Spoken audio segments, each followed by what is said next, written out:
យណាស្រីប្រណីដល់ប្រុសផងណាគុំយកសម្រងទាំងត្រាប្រហាដួងចិត្តបរងដូចជួងតារាអ្នកណាក៏លងសំផងនេះគឺទីរន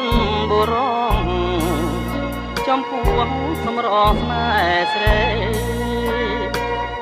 អូនប្រហាប្រងស្លាប់អងជាច្រើនមកហើយនៅមិនល្មមចិត្តនូនឡើយនេះហើយចិត្តឥតប្រណី